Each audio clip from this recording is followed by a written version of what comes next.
honor to be here on Treaty 7 territory and in the lands of the Métis Nation of Alberta.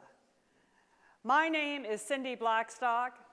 I am an associate professor at the University of Alberta, and I'm also the executive director of the First Nations Child and Family Caring Society of Canada and a proud board member of the Federation of Humanities and Social Sciences. My first duty, of course, is to give you a very warm welcome, and thank you very much for attending this very timely lecture about the intersection about how we're going to manage our economic development and the environmental sustainability of the one home we all share. We might live in different houses, but we all walk on the same home. So I would like to take this opportunity to also just say how excited we are and grateful we are to our host, the University of Calgary. And can we also give them a huge shout out, because not only are they hosting Congress, they're also making accommodations for the persons who are displaced through the Fort McMurray fire situation. And I think that deserves a round of applause.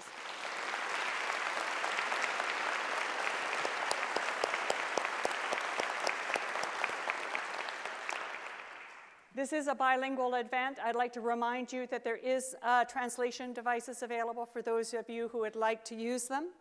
And we'd also like to thank the Federation the Social Sciences and Humanities Research Council, Universities Canada, and the Canada Foundation for Innovation for sponsoring the Big Thinking Speakers series, and thereby helping to open up these important discussions to the public. Today's no exception, and I'm sure we're going to be delighted to welcome Naomi Klein, who will no doubt challenge us. She'll invite us into thinking about things in a new way and a new innovative way, and hopefully together spark a debate in Canada that moves us forward. Now, there will be a question period later. I'll just say now that it will be for questions. We'd ask you to keep those questions short, and unfortunately, we won't have time for comments, but I'm sure that the questions will be very interesting. And I'd like to take this time to invite Richard Sigurdsson, the Dean of Arts at the University of Calgary, to introduce Naomi Klein. Dr. Sigurdsson.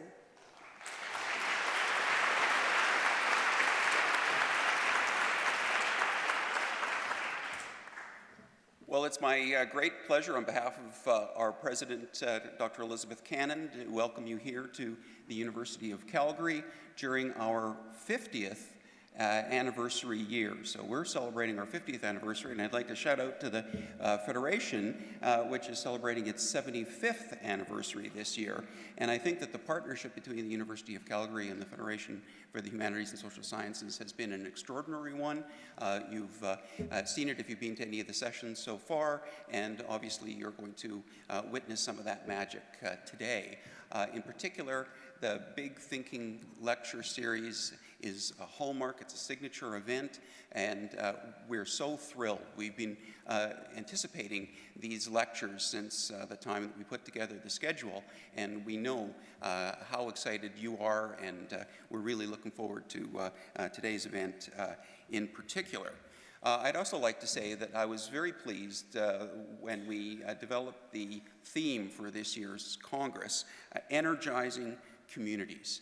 I think it's a very important thing to be considering, the role of communities. The University of Calgary's Eyes High strategy puts a great deal of emphasis on engaging with the communities that we lead and serve, working with the diversity of the peoples that we represent and that our mission and mandate represents and reflects, from the First Nations peoples to New Canadians. And I think that the work that's done across the various disciplines in the humanities and social sciences touches so importantly on what it means to be a human being and what is the role of humanity in the world, including, of course, our constructed world, but also the world that we share with everything and with every being on this planet. And so it's particularly a joy to be able to give a good Alberta welcome to Naomi Klein. Now, with very, very few exceptions, one of which you might have heard of recently, Albertans are known for giving the most warm and respectful welcome to our honored guests from any part of the country with any point of view. And I think that the outpouring of support that we're seeing today in this room and those who are having to watch in the foyer beyond is an indication of the warmth, the hospitality that's the true Alberta. So with that, I'd like to introduce today's speaker. Naomi Klein is an award-winning journalist, syndicated columnist, and author of the international bestsellers, This Changes Everything, Capitalism versus the Climate, 2014, The Shock Doctrine, The Rise of Disaster Capitalism, 2007, and No Logo, 2000. This Changes Everything was an instant New York Times bestseller and is being translated in over 25 languages. Nominated for multiple awards, it won the 2014 Hillary Weston Writers' Trust Prize for nonfiction. The documentary inspired by the book and directed by Avi Lewis premiered at the Toronto International Film Festival in September 2015. Since This Changes Everything was published, Klein's primary focus has been on helping to put its ideas into action. She's one of the organizers and authors of Canada's LEAP Manifesto, a blueprint for a transition off fossil fuels.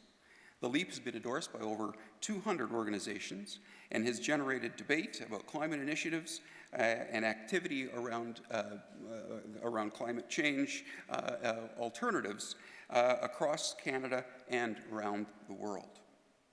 In November 2016, Klein will be awarded Australia's prestigious Sydney Peace Prize for, according to the prize jury, and I quote, exposing the structural causes and responsibility for the climate crisis, for inspiring us to stand up locally, nationally, and internationally to demand a new agenda for sharing the planet that respects human rights and equality, and for reminding us of the power of authentic democracy to achieve transformative change and justice, end quote.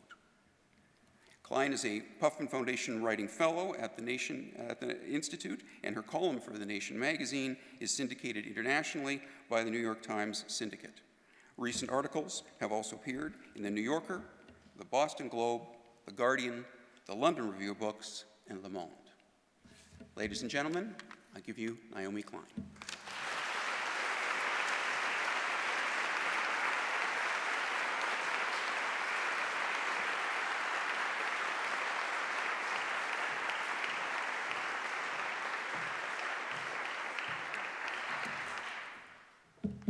Thank you. Bonjour tout le monde. Thank you, Cindy Blackstock, for welcoming us to Treaty 7 territory. It is such an honor to be here with you. You're such a hero and voice for justice, particularly for Indigenous youth. I'm very much looking forward to our dialogue. And I also want to thank Richard Sigurdsson for that lovely introduction. It is so good to be here at Congress. And this is, the city is really alive with ideas. And it's a tremendous honor to be part of this. So as you know, I'm here to talk about the crisis of climate change. And some of you may be thinking, are the slideshow working, guys? Let's bring up the first slide. All right, yeah. So some of you may be thinking, that's silly, right? Why talk about climate change when our politicians fixed it in December? In Paris, look at them cheering wildly for themselves. Look at how happy they are. Look at how sincere. Canada's back. Even our media, usually so cynical, couldn't help getting in on the euphoria. Look at some of these headlines. My favorite one is that the Paris Agreement marks the end of the fossil fuel era. That was a headline in Slate. The Guardian also went with that headline.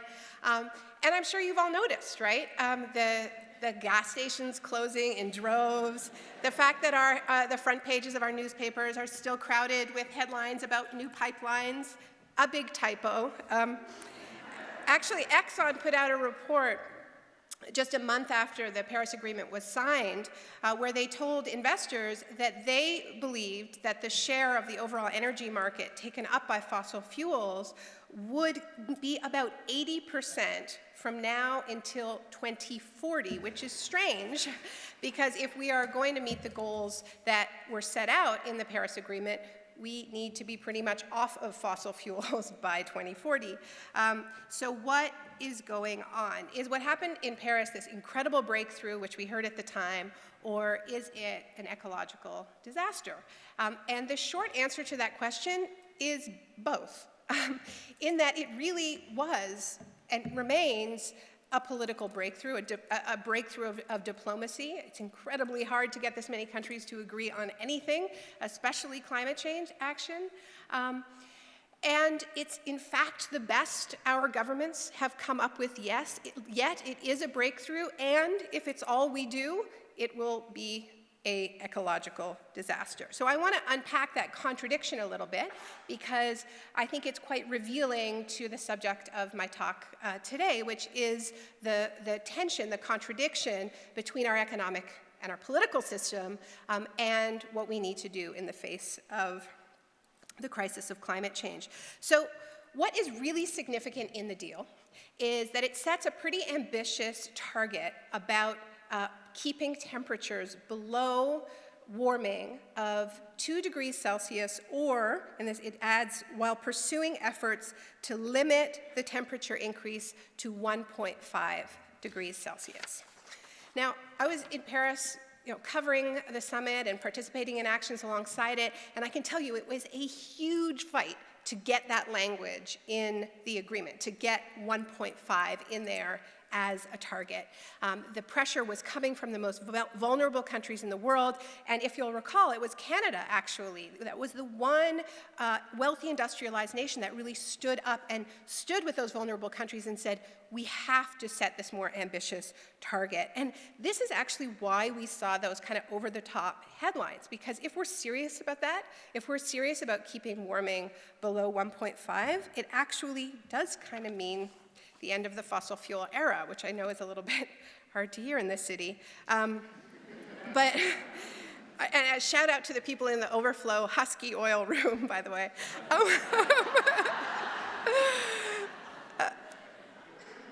So it means that the vast majority of known fossil fuels need to stay in the ground. And for particularly high carbon forms of fossil fuel, like bitumen, it means about 90% of it needs to stay in the ground. And this comes from a recent report in Nature. It comes from leading climate scientists like James Hansen, formerly of NASA.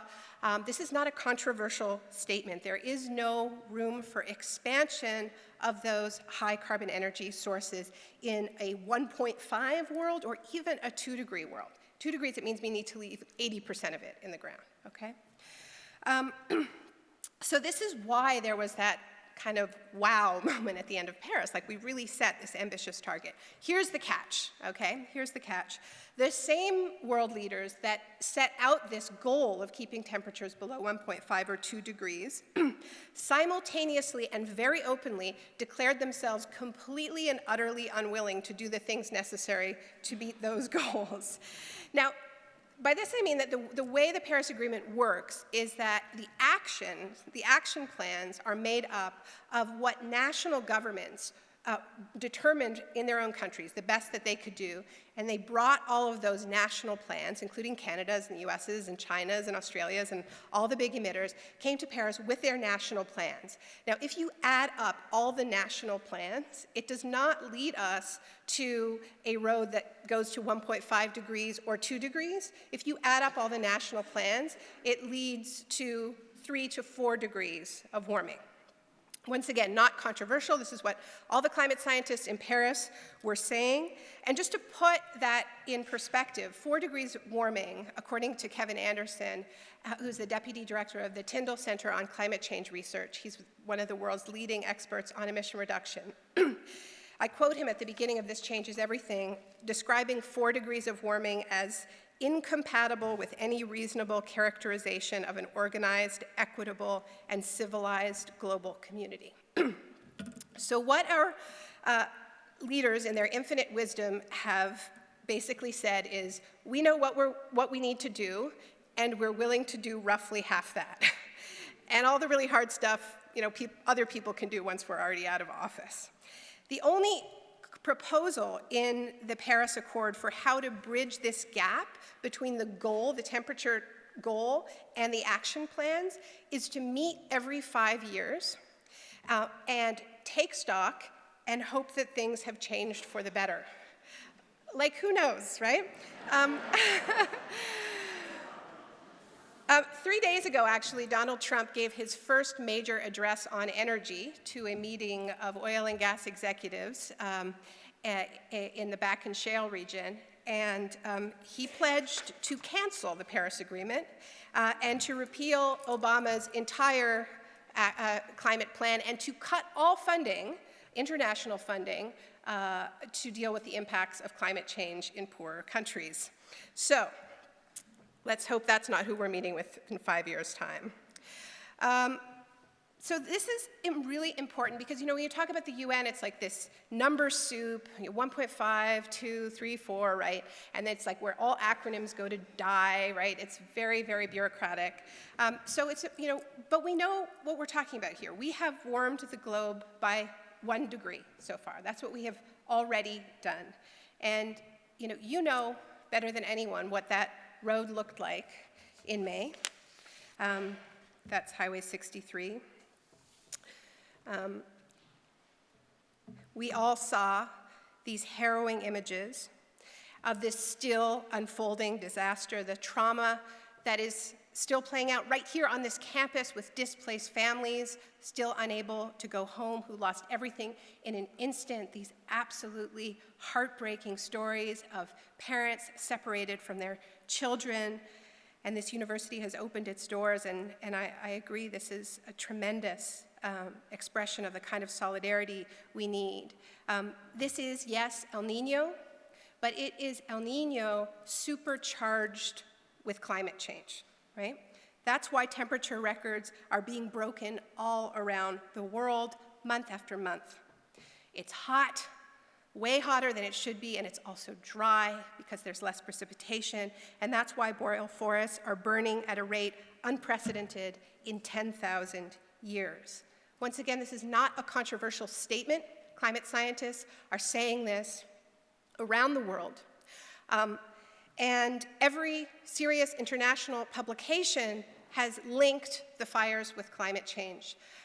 It is still something of a controversial statement to say in Alberta. People still feel that it is somehow not compassionate, not polite to make the connections with climate change. And I just want to say that though it is difficult, we have to do it. We have all been so moved by the acts of courage, solidarity, and compassion and generosity in the midst of this disaster.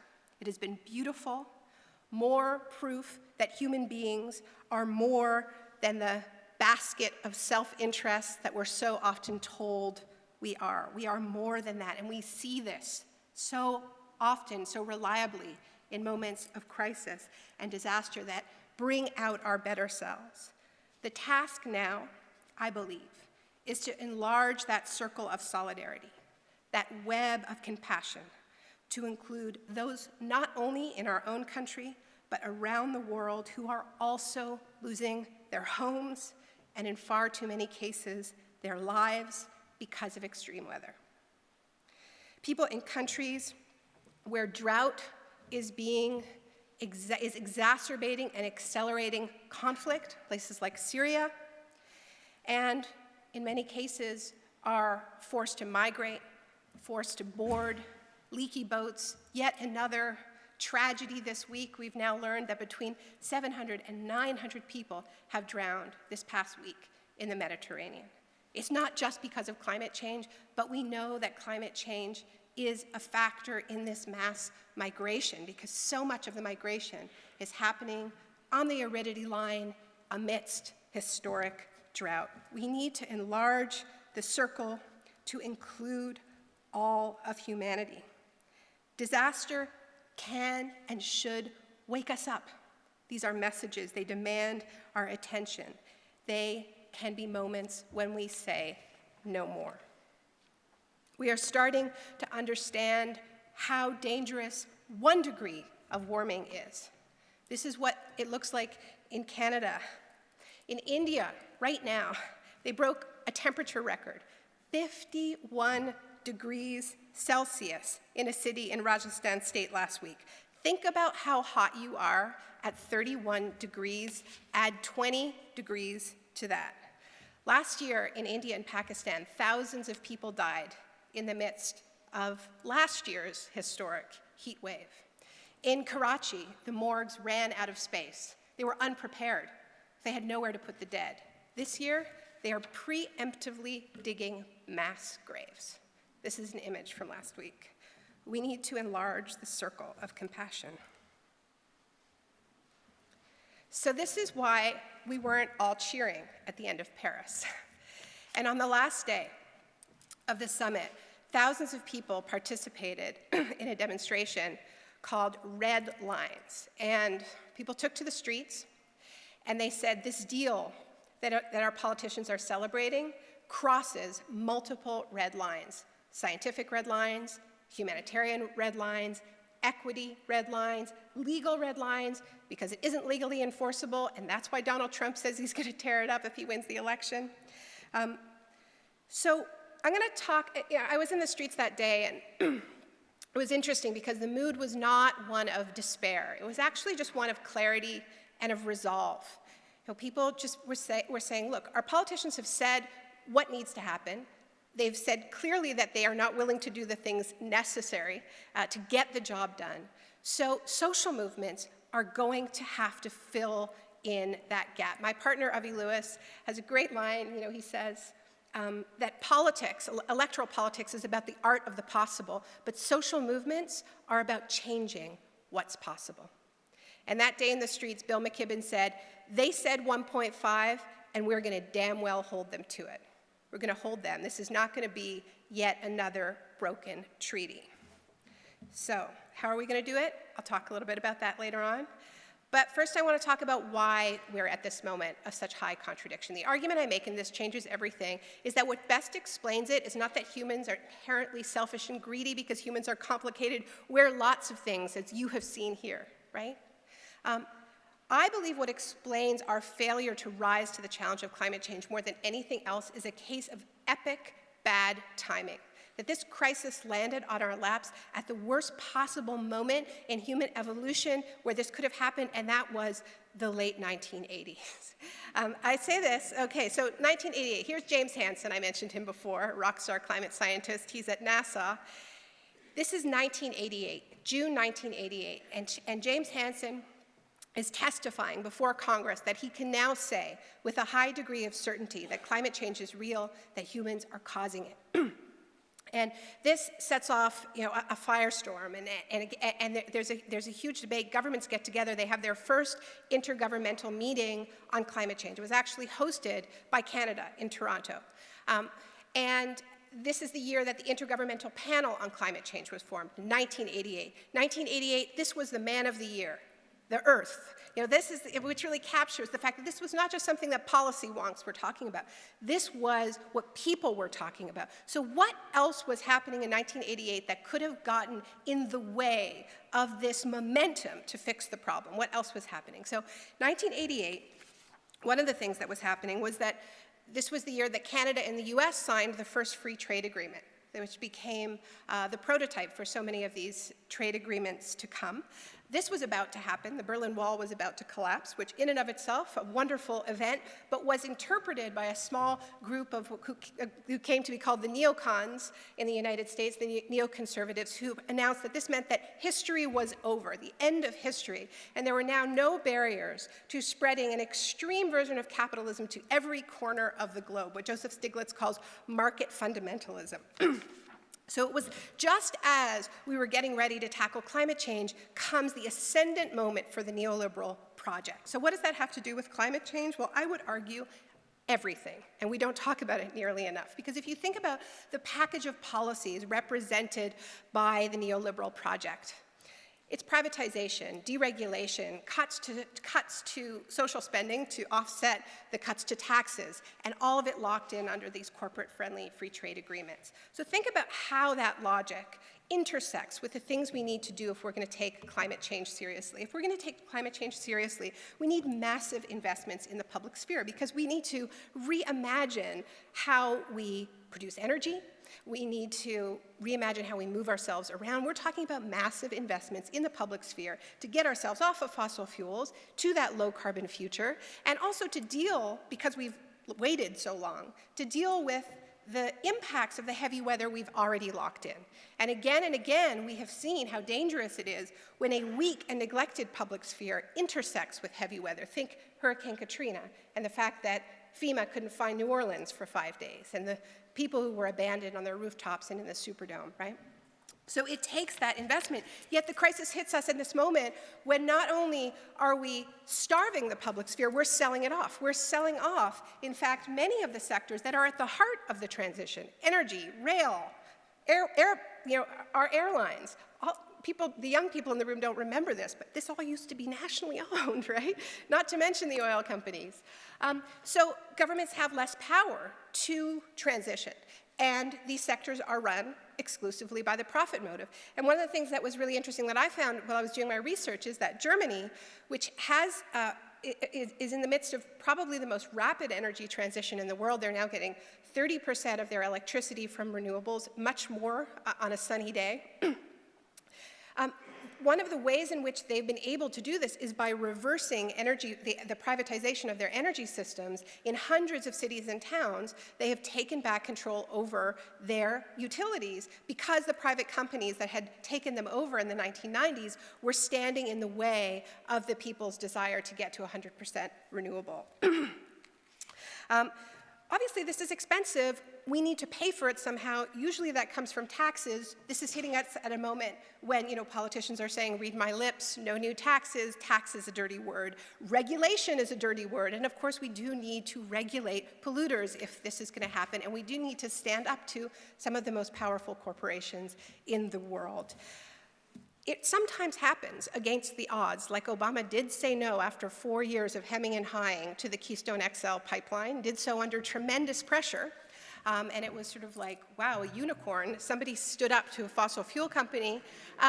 But the story's not over because TransCanada has announced that they are going to sue the US government using NAFTA, using the fact that NAFTA allows corporations to sue national governments for $15 billion they claim in lost profits. I have a chapter in my book about dozens of these cases where when governments do the right thing and introduce good climate legislation, they're getting sued in trade court. So these are some of the clashes. Now, what I've been talking about is neoliberalism, and some of you in the audience may be going, okay, you're showing that neoliberalism clashes with climate action, but that's not capitalism. Well, here's the catch. The whole reason the neoliberal project was unleashed was in the name of pursuing economic growth. It was a period of stagnation in the global economy. We had to get back to growth. That's why we had to deregulate and introduce these free trade agreements and privatize our states. It is the pursuit of growth now, because we have waited so long, that is at odds with what we need to do in the face of climate action. I mentioned Kevin Anderson and the Tyndall Center. According to their research, and it really is the best research, nobody has challenged it, if we want to take the 2-degree target seriously, countries like Canada, wealthier countries, need to be reducing our emissions by about 8 to 10% a year. So you sometimes hear about green growth, and it is true that we can have marginal growth in our economies at the same time as we have marginal emission reduction. There is not an economist on this planet who can tell you how you have radical emission reduction, which is what we need now, 8 to 10%, not 1% or 2%, 8 to 10%, in the context of an economic system built to pursue economic growth at all costs. That's the challenge that we find ourselves in. It is structural, it's systemic, it's why our politicians, despite all the best rhetoric, are finding themselves stuck. So it's why we have leaders who talk about 1.5 and 2 degrees in Paris and then come home and push policies that hurtle us towards 4 degrees. The good news is that all around the world, people are filling that vacuum. are doing what their politicians are refusing to do and standing up to the fossil fuel companies directly. In my book, I call this phenomenon blockadia. We have some amazing examples of it in this country. That's Elsipogtog. This is off the coast of the Sunshine Coast in BC. That's Shell's Arctic drilling rig. These protests have impacts, you know. After the Elsipogtog standoff, New Brunswick passed a moratorium on fracking. It's tenuous. We'll see what happens. A few months after the protest against Shell's Arctic drilling, Shell announced they were pulling out of the Arctic for the foreseeable future, and the Obama administration has made it very hard for them to go back. They sort of slammed the door behind them with policies that they should have introduced earlier. This past month, over a 2-week span in May, we saw the largest global mobilization against coal, oil, and gas in the world called Break Free from Fossil Fuels. And I don't think this was covered all that well in the Calgary Herald, so that's why I'm gonna, I know you're here. But I just consider this a sort of a breaking newscast. This is Germany, at a lignite coal mine. This is a coal mine in Wales. And this theme of red lines ran throughout the Break Free action. So people literally drew the red lines at the sites, at the carbon pools that we just can't dig up if we're going to keep to these pledges. This is in Australia at the site of what would be the largest coal export terminal. This is the Philippines at the site of, there's 10,000 people participated in action against a proposed coal burning power station. This one I like, this is in Stockholm, and they're literally nailing the text of the Paris Agreement on the side of their parliament to remind their politicians that what they're doing, investing in coal in Germany, is not compatible with this.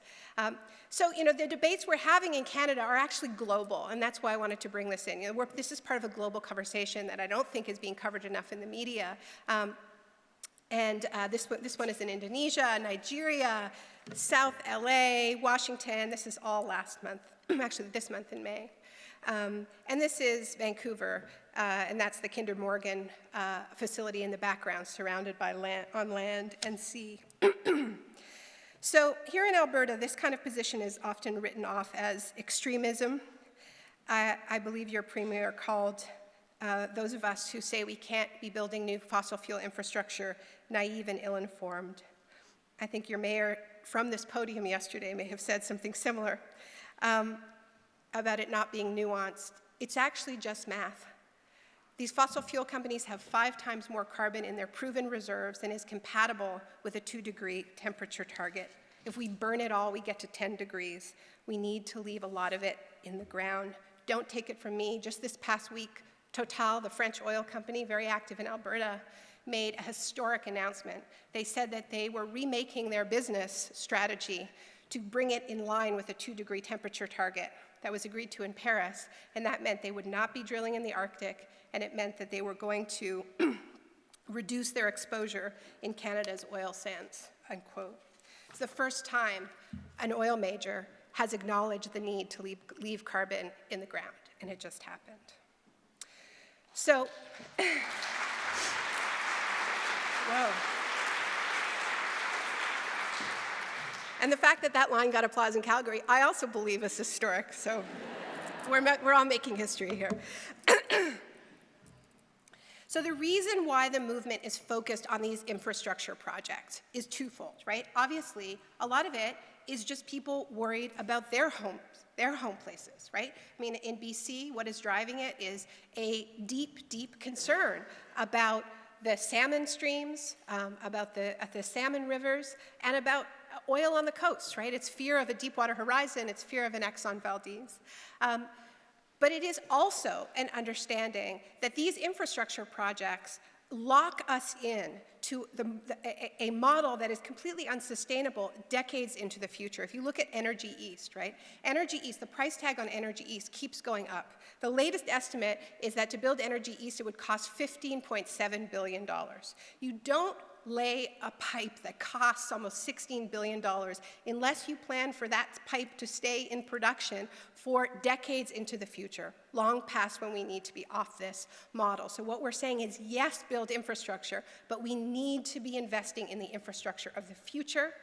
And the same workers who lay that pipe, who are working in the Alberta oil sands, who have lost their jobs in recent years, can be retrained to do so much of this work. So this is why the movement focuses on infrastructure, and it's starting to win some pretty big victories. New York State has banned fracking. France has announced, and it got almost no press, that it will not be handing out any new fossil fuel leases of any kinds on federal lands just a few months ago. Now, this is happening for a variety of reasons. Some of it is because of the pressure at the grassroots. Some of it is because of this. Some of it is because of the price of oil collapsing, and many of these projects, particularly the so-called extreme energy projects, simply being less profitable. Another factor is the fossil fuel divestment movement, which is also sending another kind of market signal. This is a movement that has spread very, very quickly in countries other than Canada. Over 500 institutions with assets worth $3.4 trillion have committed to at least partially divest. But with the exception of the University of Ottawa here in Canada, all the major universities have basically stonewalled on divestment. And maybe this is something we can talk about, because I know there's people from universities across the country. Maybe we can talk about why this is happening. We caught a little glimpse of it recently when there was a news story about how the dean of science at Dalhousie reported that he was told by a Shell executive that if Dalhousie divested, they would lose the funding, future funding, from Shell and from other fossil fuel companies. They wouldn't look kindly on a university divesting their endowments. And I think what's interesting about this is hardly a surprise that universities would be worried about losing not just donations from fossil fuel companies and sponsorships from fossil fuel companies, but also the banks that finance them. And this is a measure of just, how dependent the Canadian economy has become on these sectors. But it's also about the systemic underfunding of post-secondary education, right? And this brings us back to neoliberalism. As recently as the mid-1990s, close to 80% of our schools' budgets came from government. That now we're down to about 50%. So we're making up the money through tuition increases and also going to the corporate sector. And this money does come with strings attached. So this, by the way, is why I called my book This Changes Everything, because once you really talk about the structural issues behind why we aren't acting, it lights up pretty much everything. Suddenly we're talking about the financing of our education, not to mention the financing of our political parties, and we're talking about how our economy is structured, and we're talking about changing everything. And if climate change was the only reason why we needed to change these things, I would say we are truly cooked. Because people are not going to change their economy and their political system because they're afraid of climate change down the road. But there are all kinds of other reasons why people actually do want to change these systems, because they're failing people on a lot of different levels, because of widening inequality and social exclusion. And we've seen a rise of incredible social movements like I Don't Know More and Black Lives Matter. And we've seen sort of amazing things like this, the fact that these two 70-something-year-old guys are treated like rock stars around the world and openly critiquing capitalism. So, for my remaining 5 minutes, I'm going to talk a little bit about the leap. Because I don't think there have been any bylaws passed about it yet. So the first thing I would do is just say read it. It's only 1,400 words. You can go to leapmanifesto.org. There's been all kinds of misinformation about this project. And so I just want to talk about where it came from. It came out of the fact that a group of us were watching what was happening during the federal election, and the fact that none of the major political parties that had a chance of forming the government were talking about climate change in a meaningful way on the campaign trail. And when they did talk about it, everyone had picked a pipeline to cheer for, the NDP, the Liberals, and of course the Conservatives. Nobody was letting science guide their policies. And when somebody like Linda McQuaig said some of what I said tonight, we have to leave some of it in the ground, she was attacked on all sides. But the other thing we noticed is that people weren't connecting the dots between Indigenous rights, inequality, the need for jobs, and the need for climate action. So we helped host this meeting a little bit more than a year ago of 60 movement leaders from all kinds of different sectors, climate, of course, labor leaders like Hassan Youssef from the head of the CLC, Arthur Manuel, who's here today, an amazing Indigenous leader from BC and scholar who's presenting at Congress this year. And it was a tough meeting because we had union representing oil sands workers, and we had people like Arthur there going like, and no amount of money is going to convince us that we should allow this pipeline to go through our land. It was hard, it was really difficult, and we had this sort of mantra, if you're not arguing, your coalition isn't big enough. Greenpeace was there, and some of the unions that are very much in conflict were there. And so we created this space where once we worked through this difficult stuff, we actually allowed ourselves space to do something we never do, which is not just agree on what we don't want, like we don't want Stephen Harper or we don't want the Trans-Pacific Partnership. We have experience coming together with the no, but we have very little experience coming together with a positive yes, a vision of the future that actually reflects the world we want. So we tried to do that. There was this very powerful theme that emerged about the need to move from an economy based on extraction, but not just extraction of so-called natural resources, extraction from the earth, but also extraction from labor, from body, from our social safety nets, just pushing and pushing and taking as if there is no limit, to moving to a culture that's based on caretaking and caring for the planet and caring for each other. So that was the lens, and we called it the leap, not because we're Maoists, as Rex Murphy keeps insisting, but because 2016 is a leap year. And leap years are interesting because we add this day to our calendar because it turns out that our human-created system for measuring time actually does not sync up with the Earth's revolution around the sun. And it's easier to change human-created systems than it is to change the laws of nature. And if our politicians and economists could figure this out too, then we would all, we think, be in much better shape.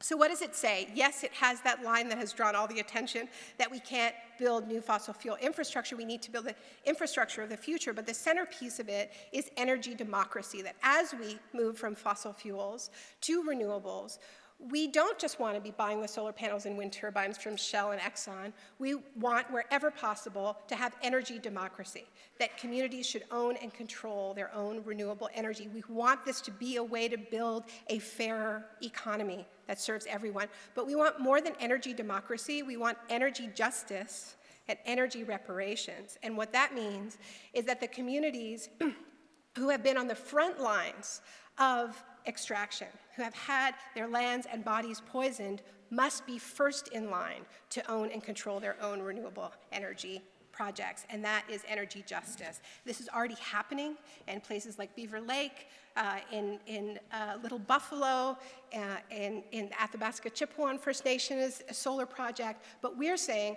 this shouldn't be funded through foundations and crowdfunding, and communities shouldn't have to divert funds, much needed funds from social services to pay for renewables. This should be public money. The other thing that we do, obviously we are calling for a huge number of green jobs to be created. We know from research by the CCPA that when you invest in transit, efficiency, renewables, you create 6 to 8 times more jobs than when you invest in oil and gas. We want all of that, but we also want to redefine what a green job is, what a climate job is, and recognize that there's a lot of low carbon work out there already, and that is the work of caretaking. It's also the work of the arts, of public interest media. So yes, we need to contract in certain areas, but we can and must expand in other areas that are already low carbon. And these, in fact, are the areas that improve our quality of life, give ourselves stronger communities. So these are some of the principles. We worked with the CCPA again on a companion document called We Can Afford to Leap, about how we're going to get the money, and I encourage you all to take a look. So despite all of the sort of negative publicity, it was really striking. A few weeks ago, there was a poll conducted by ECOS that showed that even in the midst of the worst attacks, a majority of New Democrats and Greens support the LEAP Manifesto, and half of liberals support the LEAP Manifesto. So what is appealing to people? And there are LEAP Manifesto groups that have been formed in Australia, Zagreb, the South Bronx. What's appealing to people, we hear over and over again, is that it is an expression of both urgency and possibility, and that justice is embedded at every turn, that this is an integrated approach of how we lower emissions while fighting systemic injustice, fighting inequality, and beginning to heal some of the wounds that date back to the founding of our country. We hear all the time that some policy or other, sure, it's not enough, but it's a step in the right direction. And I want to say, I believe that what the Notley government has done so far on climate is historic and incredible and deserves to be applauded and supported, but it's still not enough. And this is not because they're bad people or because they're cowards, it's just that they came to power with their backs up against the wall because of all the people who procrastinated before them. That's the misfortune of the Notley government, of the Trudeau government, and that's why we wrote the manifesto when we did, because we knew whoever took power in this moment was going to take power when there was not going to be time for them to find their feet, that they were going to have to leap. And people understand this. They understand that when you're faced with a chasm between where you are now and where you need to go in just a few short years, steps in the right direction don't end well. And people get it. People are hungry for transformational change. We understand that we've gone so far off course and time is so short that now we have to go for it on all fronts. At this late hour, with so much to lose, and with so much to gain, now is not the time for small steps. Now is the time for boldness. Now is the time to leap. Thank you.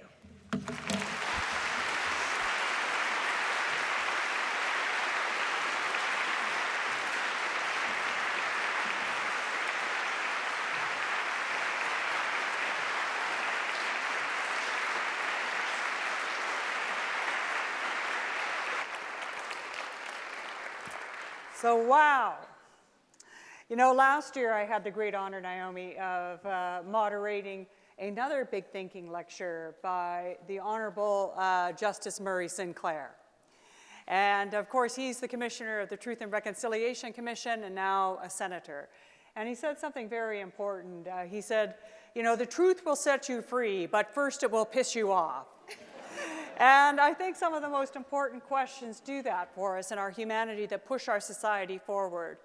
And this really, my friend Terry Cross in the Seneca Nation used to say, you know, I don't know why they call it environmental management, because it's not the environment that needs to be managed. Mother Earth has been doing that very well for thousands of years. It's our relationship that needs to be managed. And so with that, I'd like to invite you to ask some questions of Naomi. You may ask in whatever language of your preference, of French or in English. There are 2 microphones over here. I would ask that you introduce yourself, if you might. We have probably about 10 minutes.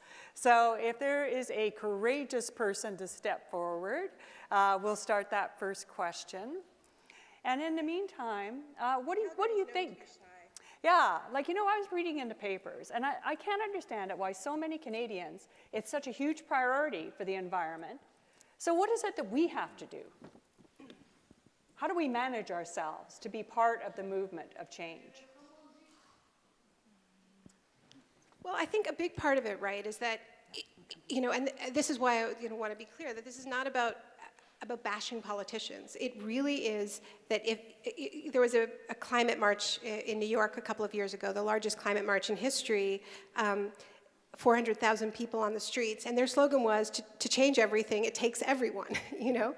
And it really is this level of engagement that I think we have not seen in a very long time. There are historical precedents, but it's not the kind of problem that's just sort of outsourceable. Like, okay, we elected the politicians, now we chill out, right? And this is why we need to, wherever we have power, and you know, this is an academic conference, so people have power in their universities, and this is why a lot of academics have chose to get involved on the divestment question. But it's, you know, you can also get involved not just in your own research, but also in what your campus looks like, how you use energy, and so on. We need these positive examples, but it's there's not one thing. It's sort of like wherever your area is, you need to get in there and let go of this idea that we can outsource it to anybody, whether it's our politicians or Greenpeace or whoever. Great. And sir, you have the floor. Good afternoon. John Murray from the University of Manitoba, College of Medicine. Ms. Klein, extraordinary work in extraordinary times. Wolfgang Lutz, who is a population demographer in Austria, maintains that the solution to the big fossil fuel issue is the education of women. And he puts it in these terms, that if by the end of this century, if more than 80% of our young women are educated to at least a grade 9 education, the next 3 centuries of population decline by virtue of reduced fertility will actually be the solution to the big carbon crisis. Could this be a rather unique perspective on this? Why is it always the women who have to carry the load?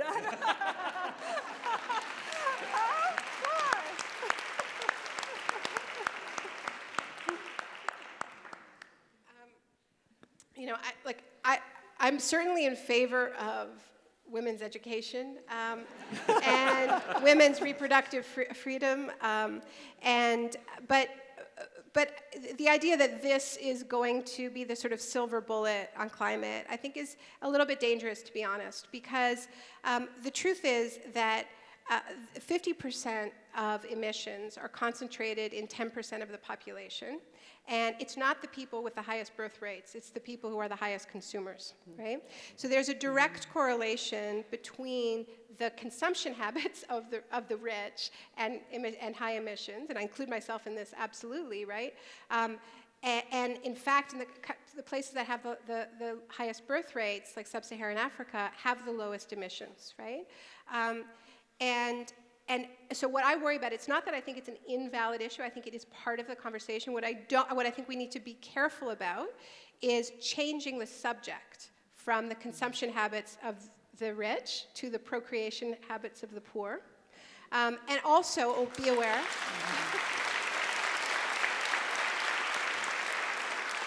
And also just be aware that population control has like a really scary history, right? So I mean, what you said is like, you're talking about women's education and empowerment, and it's just like, yeah, where's the downside, right? That's all good. But where one needs to be careful is the idea of instrumentalizing population as a climate solution, because there is a really horrible history of women of color facing forced sterilization in the name of population control, and we need to know that. Thank you.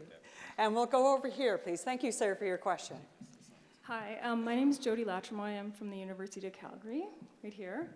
And your talk focuses on fossil fuel divestment and reduction.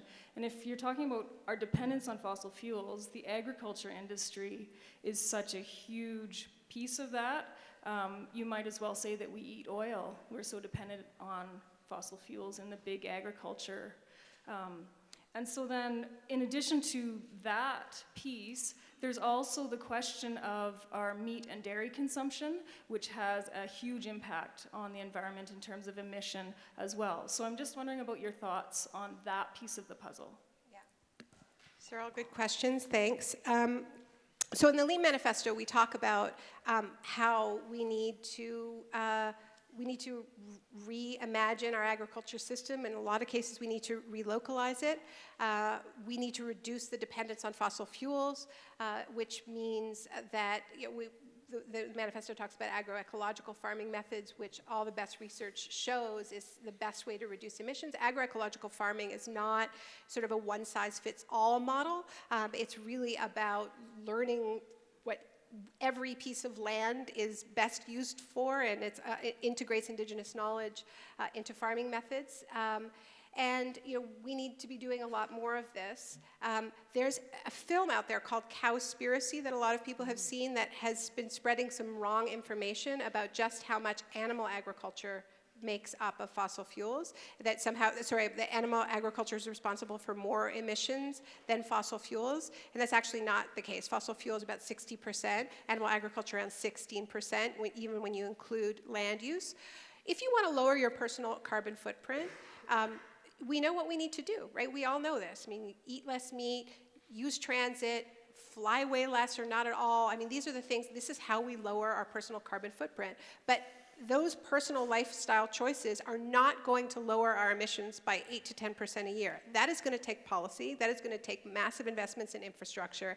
And for a long time, the climate movement really focused on those individual lifestyle issues. Change your light bulb, get a hybrid, do these and it's not that these things don't matter. They do matter, but I think we've overemphasized it, and that this is kind of a it's kind of a byproduct of neoliberalism in that we tend to think of ourselves as consumers first, as opposed to as members of communities that are more powerful when we act together.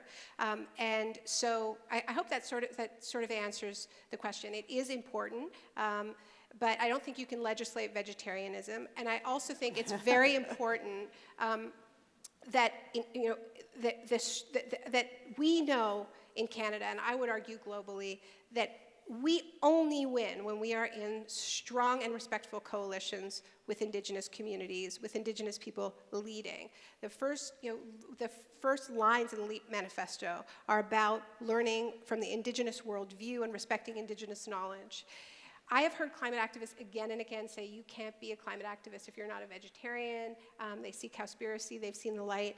And we need to understand that Indigenous people are protecting their traditional hunting and fishing rights, right? And so as we have these conversations, they have to be expressed in ways that are respectful and acknowledging that. Okay. Thank you, Naomi. Our time is coming to a close, and we have two people at the mic.